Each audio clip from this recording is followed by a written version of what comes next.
नमस्कार। सॉल्यूशंस के part first में आपका स्वागत है।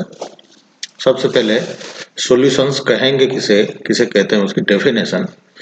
Solute plus solvent in general हम ये कहते हैं solute plus solvent is equal to solution, लेकिन ये परिभाषा सब जगह सही नहीं। जैसे उदाहरण के लिए NaCl को, नमक को पानी में अगर हम डिजोल्व करें तो NaCl का सॉल्यूशन बनेगा, ठीक है।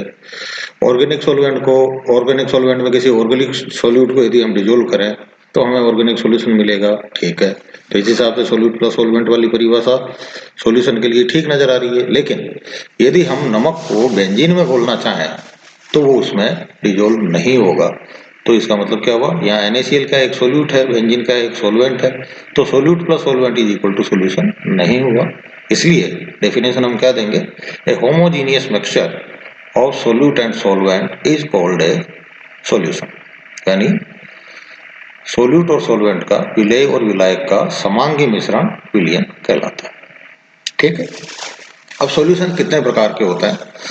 3 प्रकार के हमने यहाँ शो कर रखे हैं, लिक्विड सॉल्यूशन, सॉलिड सॉल्यूशन और गैसियस सॉल्यूशन। अब लिक्विड सॉल्यूशन फिर 3 प्रकार के हैं, सॉलिड इन लिक्विड, द्रव में ठोस, इसका उदाहरण है नमक को पानी में घोलें। दूसरा लिक्विड इन लिक्विड, एल्कोहल को पानी में घोलें। Gas in liquid, soda water, पानी में कार्बन डाइऑक्साइड को डिजोल्व करें। दूसरा है सॉलिड सॉल्यूशन, ये भी 3 प्रकार के, solid in solid, mix metal, जैसे मंदिर में घंटियां वगैरह होती हैं या माताएं बहनें जो ऑर्नामेंट्स पहनती हैं गोल्ड के, वो भी क्या है, सॉलिड इन सॉलिड। क्योंकि गोल्ड जो होता है प्योर गोल्ड 24 कैरेट का होता है, जो कि काफी सॉफ्ट होता है और उसके ऑर्नामेंट नहीं बनाए जा सकते, इसलिए उसमें कॉपर की या सिल्वर की या मरकरी की इम्प्योरिटी मिलाई जाती है और उसको 22 कैरेट या 20 कैरेट के अंदर या 18 कैरेट के अंदर उसका ऑर्नामेंट बनता है। तो वो भी क्या है, मिक्स मेटल्स। ये एग्जांपल्स हैं सॉलिड इन सॉलिड के। लिक्विड इन सॉलिड, सोने में पारा है। गैस इन सॉलिड, पैलेडियम पर अधिशोषित हाइड्रोजन गैस। तीसरा है gas solution, solid in gas, धुआं जो हम देखते हैं, धुएं में क्या होता है, हवा के अंदर कार्बन के कण होता है, तो इसको हम उदाहरण दे सकते हैं सॉलिड इन गैस का। लिक्विड इन गैस, कोहरा, फॉग, उसमें छोटी छोटी सी वाटर ड्रॉपलेट्स होती है एयर के अंदर। गैस इन गैस, हवा, जैसे nitrogen, oxygen, carbon dioxide, carbon monoxide, सारी गैसेस उसके अंदर होती है। तो हवा क्या है, गैस इन गैस का एक अच्छा एग्जाम्पल। तो सोल्यूट है किसे कहेंगे हम, वह पदार्थ जो सोल्वेंट में घोला जाए, और सोल्वेंट किसे कहेंगे, वह पदार्थ जिसमें सोल्यूट घोला जाए। कंपोजिशन ऑफ सॉल्यूशन, विलयन की कंपोजिशन के बारे में यदि बात करें तो 2 प्रकार से ज्ञात की जा सकती है। और कैसे, पहली तो क्वालिटेटिव एनालिसिस, गुणात्मक विश्लेषण, जिसके अंदर आप एसिडिक रेडिकल्स, बेसिक रेडिकल्स वगैरह जो आप रेडिकल को टेस्ट करते हैं उसकी बात करें। दूसरा है क्वांटिटेटिव एनालिसिस, मात्रात्मक विश्लेषण। ये फिर 2 प्रकार से किया जा सकता है, वॉल्यूमेट्रिक एनालिसिस, आयतनीय विश्लेषण, जिसके अंदर हम लोग क्या करते हैं, टाइट्रेशन वगैरह जो आप करते हैं। दूसरा है ग्रेविमेट्रिक एनालिसिस, भारात्मक आकलन, जिसमें हम बेरियम क्लोराइड का बेरियम सल्फेट में कन्वर्ट करके प्रेसिपिटेट को वेट करके उसका विश्लेषण हम करते हैं। तो मात्रात्मक संगठन को 2 मुख्यतया 2 भागों में बांटते हैं, एक तो भार आयतन मात्रक और फिर भार वार मात्रक। पहले भार आयतन मात्रक की बात करें, भार आयतन मात्रक किसे कहेंगे, ये कंसंट्रेशन के वे मात्रक होते हैं जिनमें सोल्यूट की मात्रा तो लेते हैं हम भार में और सोल्वेंट की मात्रा लेते हैं हम आयतन। पहला जैसे मोलेरिटी, मोलरता, आगे पढ़ेंगे मोलेलिटी, मोललता, अभी बात करें मोलेरिटी।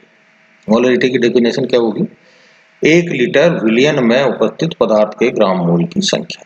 शब्दों पे ध्यान दें, विलियन को मैंने रेड कलर से दिया हुआ है, तो 1 लीटर विलियन न कि विलायक।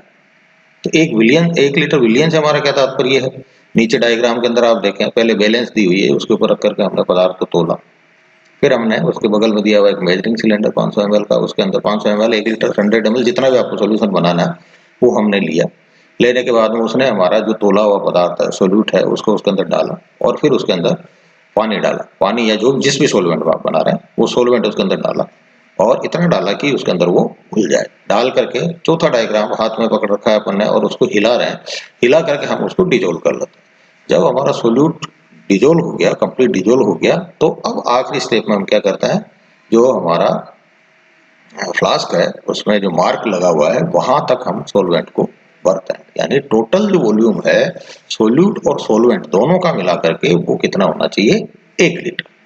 तो अब ये जो विलियन कितना बन गया, 1 लीटर विलियन। यदि हम ऐसा नहीं करते, हम पहले 1 लीटर, मान लीजिए अपन सोडियम हाइड्रोक्साइड का सोल्यूशन बनाना चाहते हैं, 1 लीटर पानी तक अपन ने पहले से ही भर लिया फ्लास्क को, या 500 ml जितना भी हम बना रहे हैं, और उसके अंदर यदि हम उसका 1 ग्राम मोल यदि उसके अंदर डालेंगे, तो 1 ग्राम मोल पदार्थ जब उसमें डालेंगे तो वो भी अपनी जगह बनाएगा, और जगह बना करके जो आपका सोलवेंट है वो कहाँ आ जाएगा, मार्क से ऊपर आ जाएगा। यानी टोटल वॉल्यूम कितना हो जाएगा, 1 लीटर से ज्यादा हो जाएगा, तो वो फिर मोलरिटी नहीं कहलाएगा। ठीक है, फॉर्मूला के रूप में इसको हमने दे रखा है, molarity M is equal to concentration upon volume. Concentration को यदि हम ग्राम मोल में लें तो ये हो जाएगा A upon CM into 1 upon V।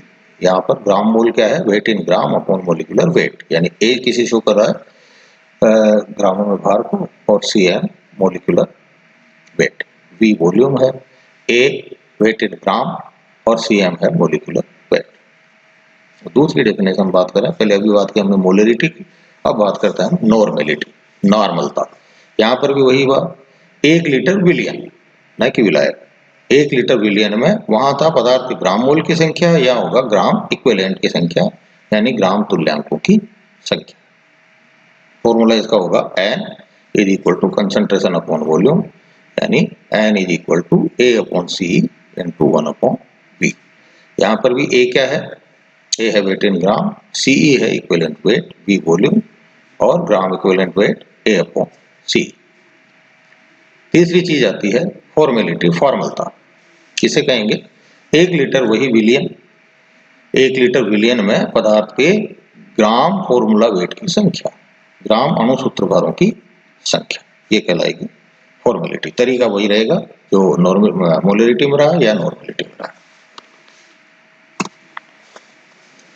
अब दूसरे मात्रक हैं भार, भार मात्रक। पहले हमने लिया था भार आयतन मात्रक, भार आयतन मात्रक में हमने क्या किया था, सोल्यूट को तो लेते हैं हम भार में, और जो सोलवेंट था उसको लिया था आयतन। यहाँ पर हम सोलवेंट को भी नापेंगे नहीं, यानी मेजर नहीं करेंगे, बल्कि उसको भी वेट करेंगे, तोलेंगे।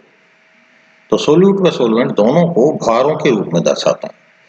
सबसे पहले मोलेलिटी, वहां हमने बात की थी मोलेरिटी RITY या LITY, मोलेलिटी मोललता। अब यहाँ परिभाषा बदल के देखो, मोलेलिटी में हमने क्या कहा था, 1 लीटर विलियन, या हम क्या कह रहे हैं 1000 ग्राम सोलवेंट।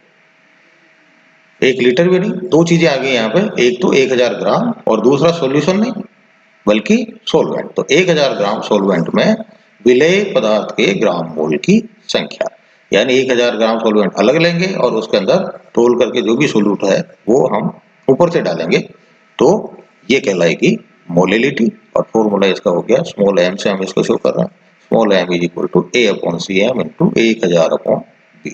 तो A अपॉन CM तो क्या हो गया, ग्राम मोल ऑफ सोल्यूट, और B क्या हो गया, वेट ऑफ सोलवेंट। दूसरा है इसमें वेट परसेंट, भार प्रतिशत, इसमें स्पेलिंग मिस्टेक होगी, PERCENT होगा, वेट परसेंट भार प्रतिशत।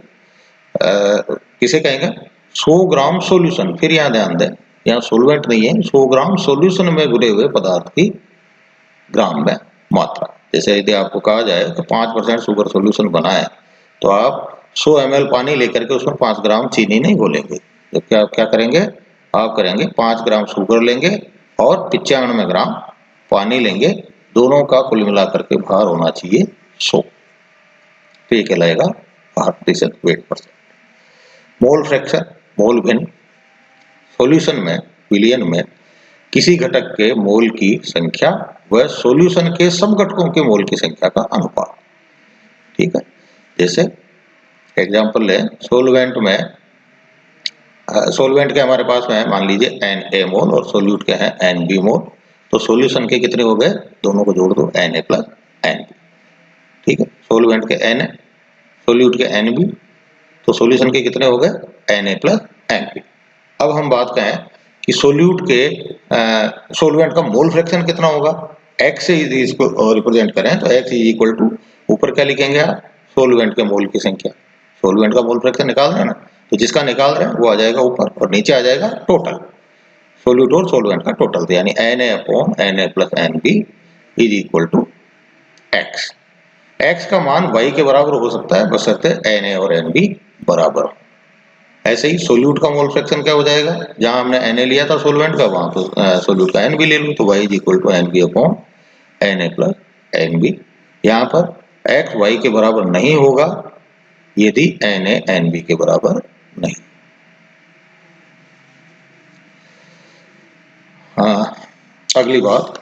अगली चर्चा हम करेंगे solutions of gases in liquid, इसके पार्ट 2।